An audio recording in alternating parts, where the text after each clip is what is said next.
গ্রেফতার হওয়ার আশঙ্কায় কলকাতা হাইকোর্টের দ্বারস্থ হয়েছেন তৃণমূলের রাজ্যসভার সাংসদ সুখেন্দু শেখর রায়। সোমবার মামলা দায়ের করার অনুমতি দিয়েছেন কলকাতা হাইকোর্টের বিচারপতি রাজস্বী ভরদ্বাজ। মঙ্গলবার মামলাটির শুনানির সম্ভাবনা রয়েছে। উল্লেখ্য, আরজিকর কাণ্ডে সোশ্যাল মিডিয়ায় তদন্ত সংক্রান্ত কিছু প্রশ্ন এবং প্রস্তাব তুলেছিলেন সাংসদ সুখেন্দু শেখর রায়। তারপরে রবিবার তাকে তলব করে লালবাজার। তিনি না যাওয়ায় ফের তাকে তলব করা হয়।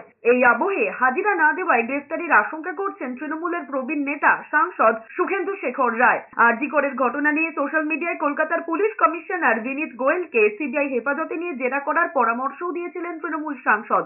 আরজিকরের প্রাক্তন অধ্যক্ষ সন্দীপ ঘোষকেও হেফাজতে নেওয়া প্রয়োজন বলে জানান তিনি। ওই পোস্টেই কলকাতা পুলিশের ডগ স্কোয়াড নিয়েও মন্তব্য করেছিলেন তিনি। বলেছিলেন, আরজিকরের ঘটনার 3 দিন পর ডগ স্কোয়াড গিয়েছিল হাসপাতালে, কেন এই বিলম্ব তা নিয়ে প্রশ্ন তুলেছিলেন তিনি। পুলিশের যদিও দাবি এই তথ্য ভুল, ডগ স্কোয়াড নিয়ে ঘটনাস্থলে যেতে আদৌ দেরি করা হয়নি। এরপরই আরজিকর কাণ্ড এবং তার তদন্ত সংক্রান্ত ভুল তথ্য ছড়ানোর অভিযোগে তৃণমূলের রাজ্যসভার সাংসদ সুখেন্দু শেখর রায়কে ডেকে পাঠানো হয়েছিল লালবাজারে।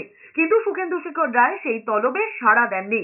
রবিবার বিকেলে লালবাজারে ডেকে পাঠানো হয়েছিল তৃণমূল সাংসদকে। সূত্র মারফত জানানো হয়, তিনি না আসায় তাকে আবার তলব করা হয়েছে। তবে কলকাতা পুলিশের তরফে এ ব্যাপারে কিছু জানানো হয়নি। সুখেন্দু শেখর রায়ের ঘনিষ্ঠ মহল সূত্রেও প্রথমে জানা গিয়েছিল তাকে দ্বিতীয়বার তলব করা হয়েছে বলে কোনো খবর তাদের জানা নেই।